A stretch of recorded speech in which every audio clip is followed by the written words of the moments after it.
Good morning from a road trip special. 7:30 in the morning, clear blue skies. We're riding towards the pink sunrise. We're now in Los Cristianos. We are 45 minutes from getting, not this ferry luckily because it's heading off, 45 minutes away from getting the ferry to La Gomera, a tiny island with a population of 22,000 people, and it is the island of Cristopher Columbus, the final stop before he headed off to discover America. I cannot tell you how excited I am. This will be an almost completely unspoilt island. We've got 2 days of exploring there. We're fully packed up. We've got a bag full of clothes. This time I actually did bring waterproof, so I'm fully set up. I even brought a screwdriver just in case. 2 panniers, fully loaded. Bag with the essentials, wallet, passport, things like that. We're just going to sit here, maybe grab a coffee. Indescribable how excited I am.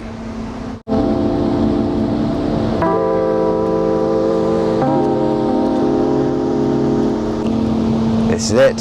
This is our ferry. It's just so nice with the sun rising there. So that is, of course, directly east that way towards the capital of Tenerife. Sun just rising over this mountainside here. And in comes our ferry.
Perfect time for a little rundown. So, cost from Tenerife to La Gomera, return ferry ticket for a motorbike and 2 people, £150 sterling.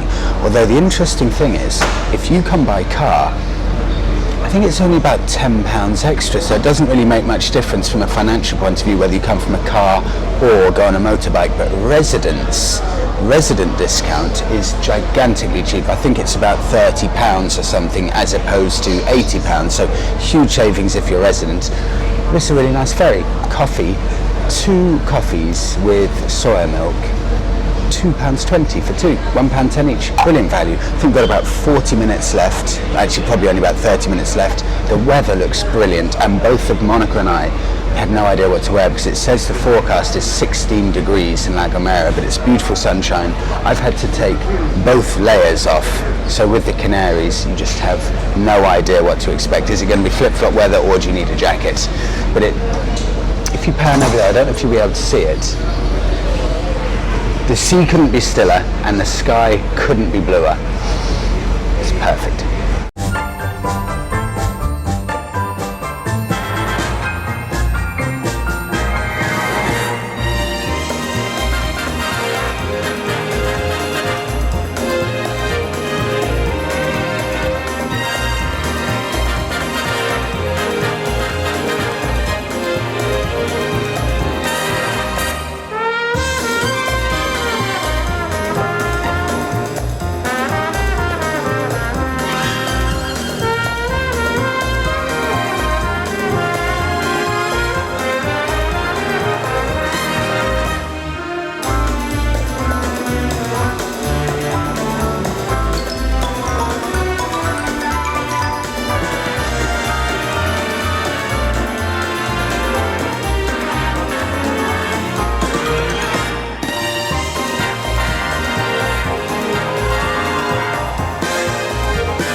Now, do you know what? Let me make this dramatic. Welcome to the island of La Gomera. That, right there in front of us, is El Teide.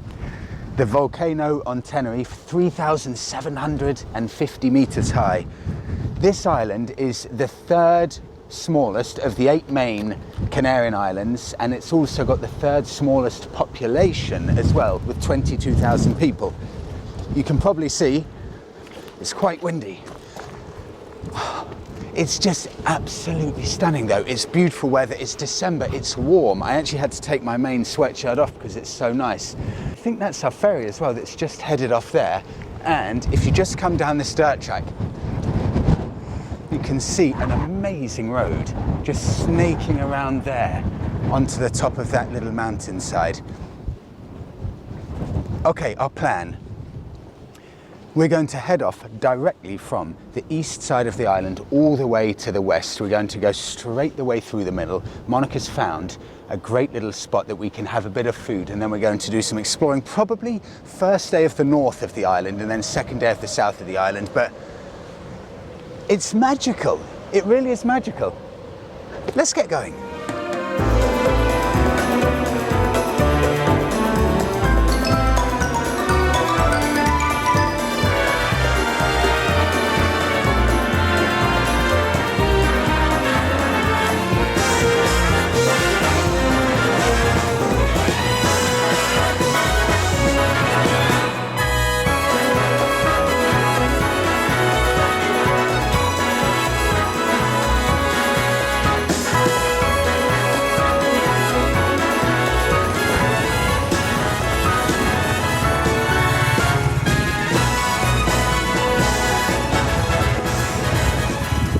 This is just mind-blowingly spectacular. It's got a really, really special feel to it, this island. We've been riding around this spectacular road here that snakes around, and you can see all of the mountainsides, these old farms, the terraced farming, scattered and scarring the landscape all the way along. In fact, I say scarring, but it actually looks beautiful. And dotted between them, you've got all of the palm trees down there. And you can see here, because it's so dramatic, the scenery, the Guanches, the original people, had a whistling language so they could communicate between the different mountain sides. And La Gomera is the only one of the Canary Islands that still has and uses this whistling language that they inherited from the original people, the Guanches, before the Spanish conquest. And they rate it with such importance that in the schools in La Gomera they still teach this whistling language. And you can just imagine it, 600, 700, 1,000 years ago, the Guanches tribes whistling from mountainside to mountainside. It's a special place. Oh, even up here, actually just before I get Monika to pan off, you can see here as well all of the farming just terraced the whole way along. Here as well, the whole place has evidence of farming going on, whether it be now or in reality this is probably maybe a few hundred years ago, because these have long since been used as farms.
can't believe it. We were down at 23 degrees and now it goes up to 1.5 kilometers high, and I think we're over a kilometer high now because it's got a lot colder. These forests, they're very, very special. You can see the light shining through and all the mist. We're right in the clouds, and they're special because something about vertical rain or something, meaning everything is constantly getting a very light covering of water horizontally hitting it all the time. So it's some kind of horizontal rain, not vertical.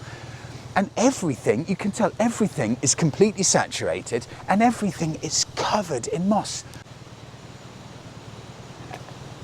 It's cold here. It probably is about 14 degrees now. We've come up high.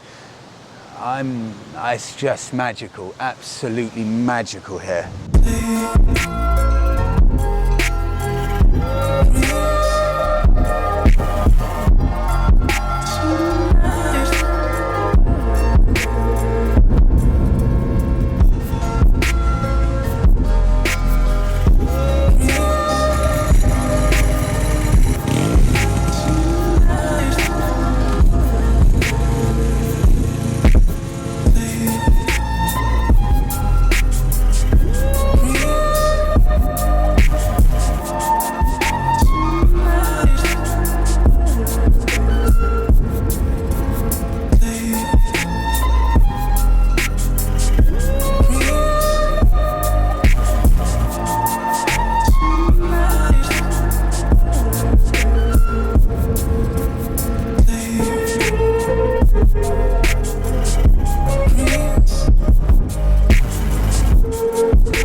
It's 5 minutes out of the thick, lush, wet and cold forest. It's still windy, but it feels like it's about 6 degrees warmer in the space of about 5 minutes riding, something like that. And we've just seen our first couple of cave houses here, which are right here. You see the door there, just built into the caves. And I think the way they work on the Canaries is if you own a cave house, you're allowed to dig into the cave as much as you want. So if you feel like, oh, I need an extra bedroom, and let's do an ensuite over there, and you just keep digging into the cave, and it's legal, and that's legally yours, however far you want to dig in.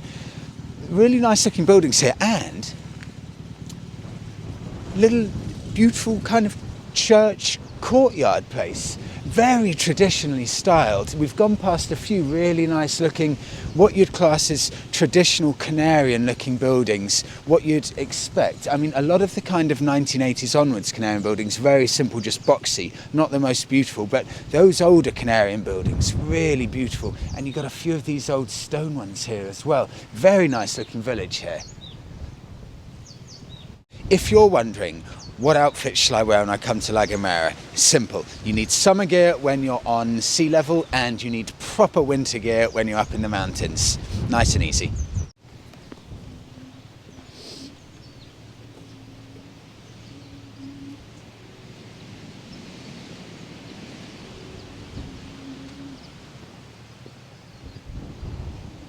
My guess is it was probably built in 1974, because I've just seen two bells on the side dated 1974, so possibly 46-year-old church, something like that, 47-year-old church.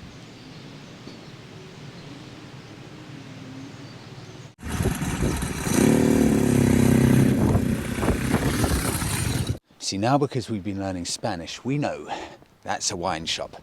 We're about to go in, but have a look at this on this side. What a location. If you just come past the fencing bit here, I hope the camera can pick this up. Of course, out of this world scenery. Look at that cave there. A really big cave. Can it pick it up? Yeah. And also, just above the cave, two houses there with what must be the most spectacular view, just with the palm trees around it. And the road to get to those houses is just along the right hand side. You go actually around this big mountain top there, around to the back. I cannot imagine how incredible those views are. And then if you see right in front of here, Monika, everyone here, vineyards for growing wine, and here, vineyards for growing wine, and there a wine shop, apparently lots of wine growing, and they have dates and or figs that they grow here, and different types of cereals as well. Loads of stuff grows here because apparently it's very well watered, and they've got lots of natural lakes that keep everything really good for growing crops. So it's really good here, and well, maybe this is local wine. So this is all local wine, all from La Gomera, and I can see here La Gomera. All of this here, brilliant. Oh, well, you have to get a bottle. Yeah. 100%.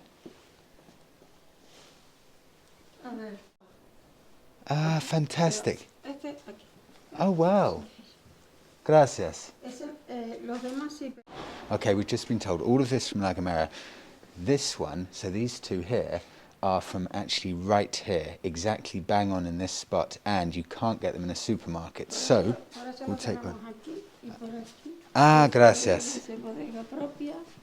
Bodega propia. Gracias, gracias. Ah, nuestro vino, the new wine from right here, cannot get that in the supermarket. How can we resist? 2019. Ah, I see, Venta and 19. Gracias. Ese es el 20. Venta, gracias. The last bottle. Como me entiendes un poquito, siempre quiero dejar una Sí. Sí. para tenerla. Sí. Oh, so lucky. Gracias. Ah, pero no. No. Oh, okay, it's cash only, so this is a brilliant place. Definitely come here if you're on a road trip here. Tienda del Vino. We will come back. That was actually the last bottle of white from the 2020 batch that they've got right here. It's literally from these vineyards here. You can't get it in supermarkets, but cash only, so I have to go and get cash. And you can see where we are. We're definitely not near a cash point, so we'll save this location, come back and grab a bottle. At the start of that tunnel, it was cold. Get just through that tunnel, this is the difference it makes. And now it's warm t-shirt weather.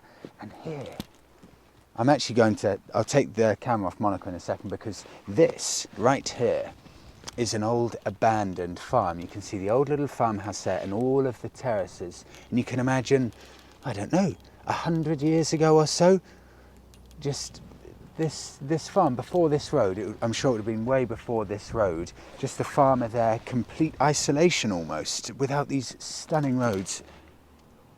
Oh dear me, we got an old beetle here. Oh, that's a good sight.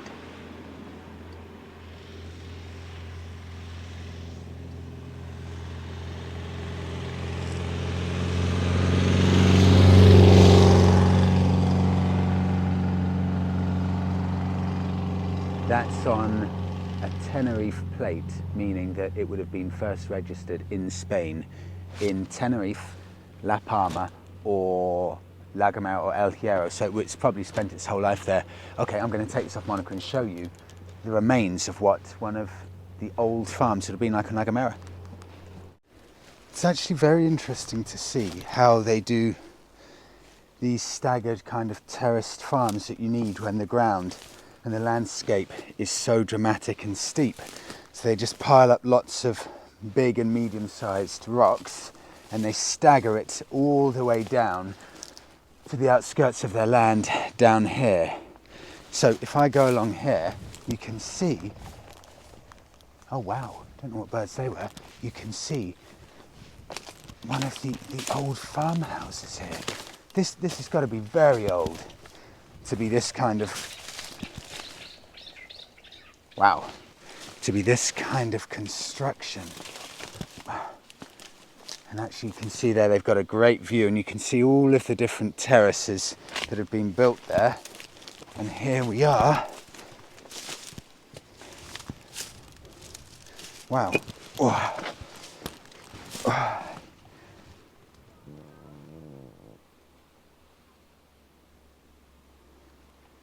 The ruins and the remains of the farmhouse. Wow. With that spectacular view, and you can imagine it before this road was built here. Just, it probably a dirt track 50 years ago or so, when someone was living here 50, 100 years ago, there'd been nothing more than a dirt track here, I'm sure. If there's anyone from La Gomera who knows the history of that farm, how old it is, what they used to farm here, let me know and I'll pin the comment to the top.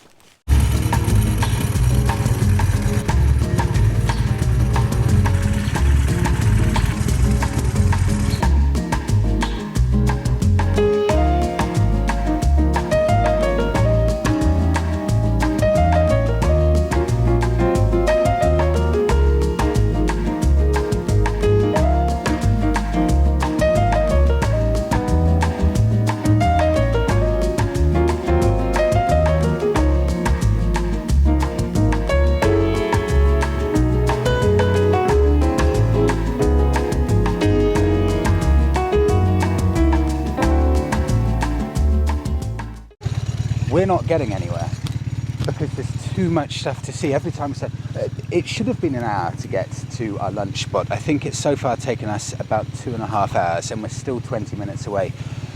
I can't say how spectacular it is anymore. It's so unbelievable. These terraces with the houses just in between all of the terraces, and how high those terraces go. I mean, imagine how hard work it would be to actually farm those terraces. And this is the road here that we've come from, snaking up. And you can see now, I've had to, I think 4 times now, I've taken the sweatshirt off, put it on, layering. The key to biking. God, I'm boring myself.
Here we are, we finally reached our lunch spot and we're sitting down for food at 2:05. This is called Osso, O-S-O, and we'll put obviously the name of the place in the description because it is a very good find by Monika. Sea is about 150 meters behind us, and the heat, before we left, we saw that it was 16 degrees on La Gomera. That's what it said it was. So we assumed, okay, we're going to have to dress for borderline winter weather. It's about 28 degrees right here. It was about 14 degrees up on the top of the mountain. It is so changeable. So right now it's December, we're on the coast, it's about 28 degrees. It is stinking hot. But look at the food, it looks absolutely brilliant. I think it is a German guy who runs this place, and food looks incredible. I actually think there's quite a big German population here because I've seen so many people walking back and forth speaking German. It's really interesting actually. We're going to tuck in now and then head down to the beach after this because we are on the absolute far west coast of the island, pretty much bang in the middle of the island now. That place was incredible. I was just speaking to the owner and he said that, not big-headed at all, but I do actually believe him, he said that people come to Gomera and specifically go to this place because it's so good, whether you're a vegan, meat eater, fish, doesn't matter. Brilliant place. And I never would have guessed it existed. Monika took us down this, what looks like residential street with kind of holiday lets here. And I thought Monika was taking us to just a kind of holiday area. And then this place, yeah, actually this is how it looks just from the outside. This place here, never would have guessed. Absolutely brilliant, but we're going to head down now. Monika has made a big mistake with the clothes she's wearing. She's got, let me just show you this. This is Monika, and she's been overheating quite badly while eating. Yes. Have you cooled down? No, I haven't. Boiling hot. Basically, you need every type of clothing just for one day in La Gomera. But we're going to head down to the beach because it's so safe here. Just put the jackets on the back. I'm tempting fate here. There's absolutely no crime here. We just leave the helmets, the jackets. We're going to go for a walk. No chance of it being stolen. We actually wish we were staying longer here. It's way nicer than we thought. And there's actually, there's a population of 22,000. That's tiny, but there's more to do than you thought there'd be actually from such a tiny island. It's really nice and feels really livable. And look at this. Come, let's run across, come. Because I've heard about these, like one of these just kind of enclosed pools on the seafront, completely safe and actually cut off from the rest of the ocean. This is a really nice promenade. You've got another restaurant there, and behind us, just have to show you these buildings. Really nicely designed buildings along here. I do feel, I said when I was in the restaurant, everyone's German here. Absolutely everyone. This is like mini Germany right here. If you look, for example, at places in Adeje in Tenerife, it's mini England. Everyone's British here. This is where the Germans go. You know what it's like? It's like Tenerife before the tourists came. I don't know if this, will ever explode in population because of tourism. I know that in the past 11 years or so, I think the population's actually gone down a couple of hundred in La Gomera. But it really does feel like a place that's just before being discovered by tourists. It's very unique to come somewhere like this that's so nice. It's winter sun, it's stunning, it's the EU, so obviously it's super easy for everyone in the EU to come here to holiday here. You get the sun all year round, it's absolutely stunning, it's safe, it's spotlessly clean, it's got brilliant roads, yet it's so quiet and it feels so genuine. You know what, I could leave.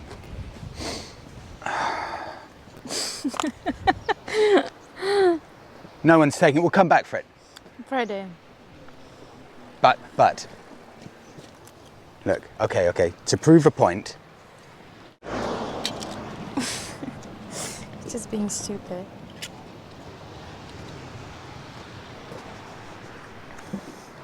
This is paradise.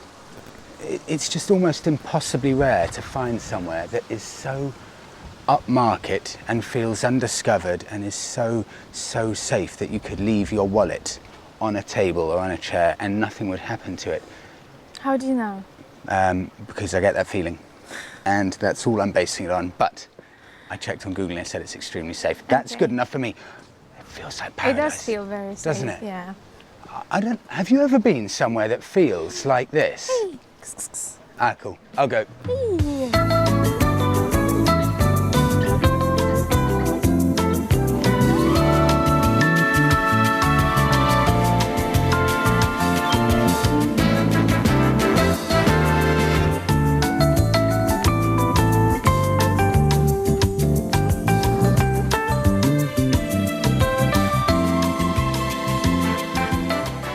Well, if you're wondering where to stay in La Gomera, Valle or Valle, I never know how to say it with the two L's, maybe Valle, or Valle Gran, right on the west coast, right here.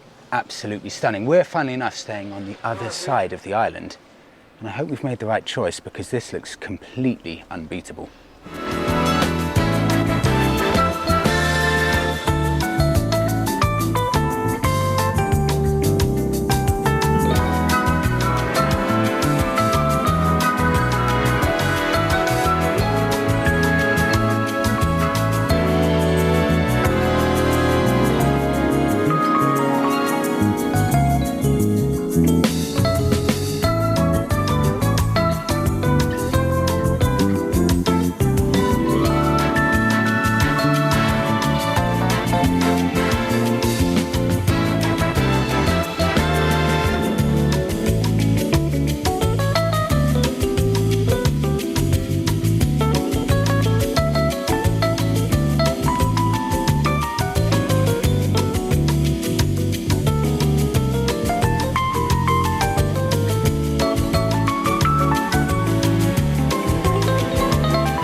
The Canaries have honestly what feels like a limitless budget for making breathtaking roads. Example, this road is clearly a relatively new road that's been tunnelled through the rock, and the amount of projects they've got going on or recently done where they're tunnelling through rock, huge projects with massive budgets. And if you pan over here, Monika, look at this paradise location down there is where we are, and look at this breathtaking road snaking around all the way around the mountainside. Huge budget, huge money. And of course, this now, it all feels incredibly civilized. But look at what we just found. We were just coming around here, I had to double back. This is a glimpse into what La Gomera would have been like, let's say 40 years ago, maybe even 30 years ago. This is the original road. They wouldn't have had, I guess, the budget to be making these, maybe pre-EU, for example, they wouldn't have had the budget to be tunneling these huge tunnels. And look at this, imagine in the 60s that they built the roads around the side, like driving in a little Citroen 2CV in 1960s or something. This is the original road, and these roads, I guess, would be all around all of the Canary Islands, but now the budgets are so big they're building these breathtaking new roads that are like racetracks. But what an amazing glimpse into what the roads used to be like, and they just get left here. It's incredible.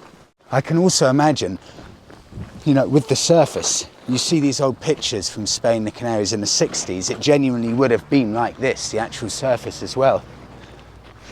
Wow. Oh, wow.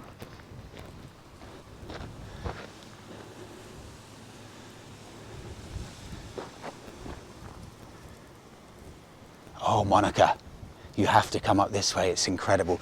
So here, I've now learnt from a few locals of Tenerife, if you see these caves on the side, it's often where the workmen dig a hole and they can keep their tools and stay overnight, for example, something like that.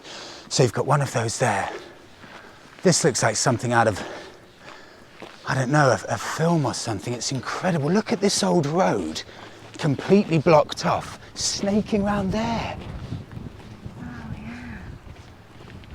That's incredible.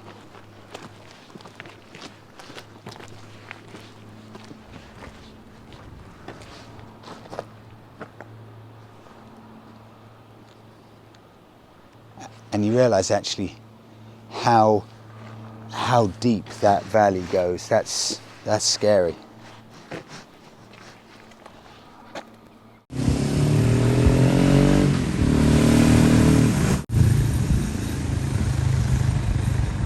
We're making our way back to the hotel now, and maximum 10 minutes after leaving the 28-degree heat of that beautiful area on the west coast, we're back to proper winter gear now, and it is so dramatic. Look how steep it goes down there, and you think before roads, it would have taken forever to get anywhere in La Gomera. I mean, imagine trying to cover proper distances with this type of terrain. Must have been ridiculously fit pre-cars and pre-roads around here.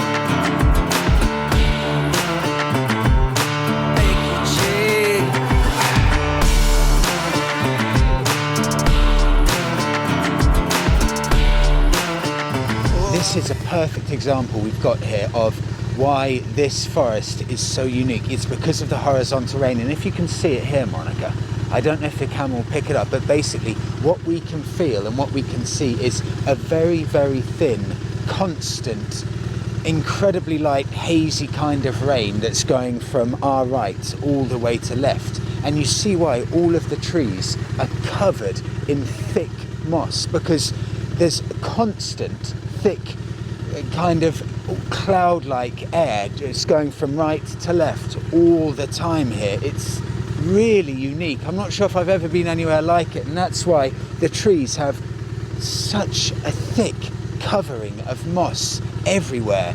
It's almost eerie.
10 minutes away from our destination, from our final stop for the night. That is the corner of Tenerife, Los Gigantes, ahead of us there. And just before we get to our accommodation for the night, I had to show you this because as we were snaking around this road, I saw the skeleton of what would be the most spectacular dream villa. That construction clearly stopped on it, so it would have been, I'm guessing, a very, very wealthy individual who got into some financial difficulty and had to stop building their dream villa. I'm guessing it could be a dream holiday home that never materialised. This is the driveway coming around here, and you're met. I don't know if someone lives in here, so we'll leave that alone there. But you're met with this view here. And then, of course, they were in the process of building. So this would be the driveway here. And then in the process... Monika, do you want to come or shall I take it off you? You take it. Okay. Right, so just picture the scene. That's the view there with the road snaking down to where we need to get to. Come down here, this of course would all be beautifully made and paved. Walk around here. Oh, that was me slipping. And here it is. Okay, come down here. I wonder how long this has been abandoned for. And then round here. Wow. The top of the house here. And this is the view that you get, or that you would have got if they could have carried on construction. That view of Tenerife and the ocean. What a place this would have been. I'll see if I can just get a little bit lower.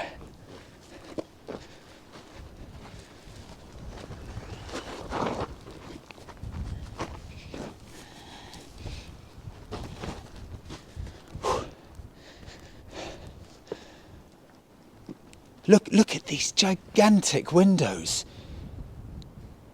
And they would have been looking out onto that. Oh, I mean, that's incredible. Look at that. Can I zoom in there? That is ridiculously localized rain there in the middle of the ocean. But imagine that if they would have actually finished this and if it would have materialized with these huge windows and that incredible living room there and a terrace with a view like that. Oh, wow.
hotel room tour for the night, but actually first I'll give you an idea of our surroundings. We're in the middle of, we're not exactly sure if it's a village or town, but it's a beautiful area, and this, our hotel here, Hikansa, will include a description and a link, but it's a very colonial style building, 150 years old, and it's been renovated twice in the past 10 years. But here we are in the little village square with the church in front of us.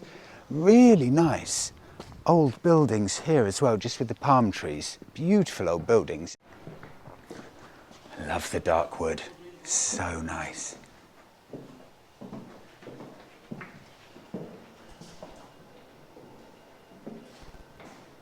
This really is very colonial with the inside. It's actually got an open top there and a kind of balcony that wraps all the way round.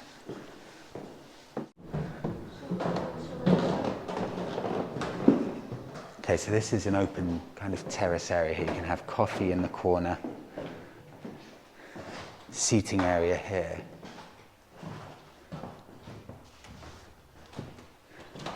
And then a little kind of lounge chilling library room with a range of different books on La Gomera, stuff like that. Really nice place. And look at this. This is so interesting. Look at the ceiling with the old wooden beams, and then these are just loads of branches off trees, just horizontally crossing. And outside we've got, I mean, just look at these with the wooden shutters. All of the key features have been kept. Right, let's go upstairs.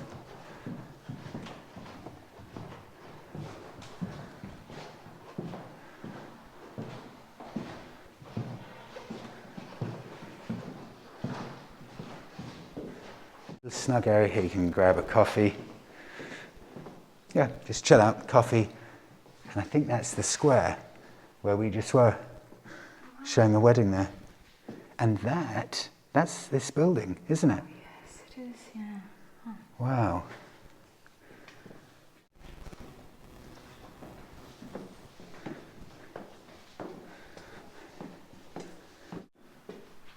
Oh, this is the floor of our room. It's such a great view. This is so classically colonial with this balcony that wraps all the way around in wood, dark wood, and open air right next to the church.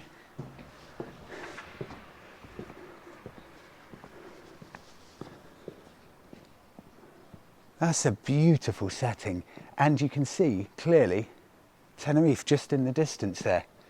Los Gigantes of Tenerife there, with the church right there. Absolute prime location. And here, in fact, this is all the hotels as well. They said they got some banana trees and some other exotic fruit trees as well, and you can walk all the way up to the terrace bit up here too. This is ours. That's our terrace.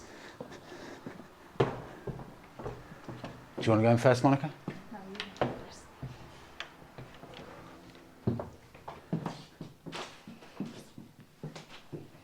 So sympathetically done. It's beautiful. Dark wood ceiling, everything's been done. I said it's been renovated twice in the past 10 years. It's immaculate, and they've kept it so true to what the original building would have been. And this is the special bit. Oh, shall I show the bathroom? Yeah. Okay. First time I've seen it, actually. Ah, with a window there. The nicest ceilings. What do we think? I love it. It's really nice, isn't it? It's Okay, Monika, you go first for this. Oh, just before we go out, our private terrace, you can open, I love these.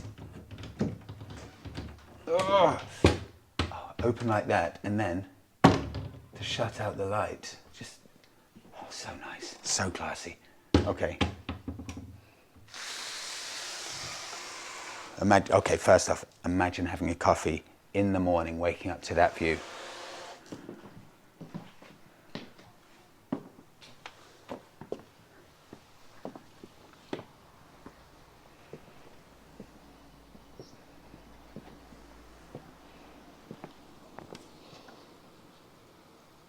Well done, Monika. Well done, well done. It's a great spot. In fact, it's hard, isn't it, a place like Gomera that you've never been? How do you know where to stay and how do you know what type of property to stay at? Because this place, I think, remind me, was it 126 a night with full breakfast, euros? 126 euros for the night, but it comes with breakfast, so I think it's 26 euros for breakfast for 2 people, and it's got an incredibly good reputation for breakfast, this place, like really, really special breakfast. You go, when you check in, we basically said the rough idea of what we want, and they said, great, yep, come down at the time you want, and we said 9:30, they said, great, we'll be ready for you, and they apparently make a very, very high quality breakfast, especially for you, so we can't wait to see what that's like, but it's a really nice place. Yeah, I think it also has a jacuzzi somewhere. Yeah, it does actually, doesn't it? It's got a jacuzzi. Somewhere. That's interesting, actually. You're right. We'll go to the jacuzzi later. And they did say, let us know when you want to use the jacuzzi because we will actually take the top off the jacuzzi for you because there's been a huge amount of ash from La Palma. So they have to put the cover on the jacuzzi so they don't get too much ash in the actual jacuzzi. And they said if you'd have come a few weeks ago, almost everything was covered in ash. But then they had a lot of rainfall that was apparently very lucky and that washed away a lot of the ash. But the lady working reception said you're still going to see a lot of traces of the ash, and actually now I look at it, I guess you probably can see it on the roof of that taxi shop, and possibly that's what the black is there on those terracotta roof tiles, possibly. In fact, Monika, I can see it on these terracotta roofs, you can see all of the black ash on it. Can you? Yeah. Oh, Just take my word for it, you can see it. Should we wrap it up? yes, let's wrap it up. Have I missed anything? No. Okay, we'll wrap it up because tomorrow morning, well, I think basically what we've done, I may have said this is the east side of the island, but I was actually completely wrong. This is more around the north of the island. So tomorrow we're exploring the south of the island and everything to do with Cristopher Columbus. So we're going to head off, chill out, go and find a restaurant to eat at for the night. Thank you so much for coming on with us today. Please do give the video a like, subscribe to the channel. We'll see you in the next one.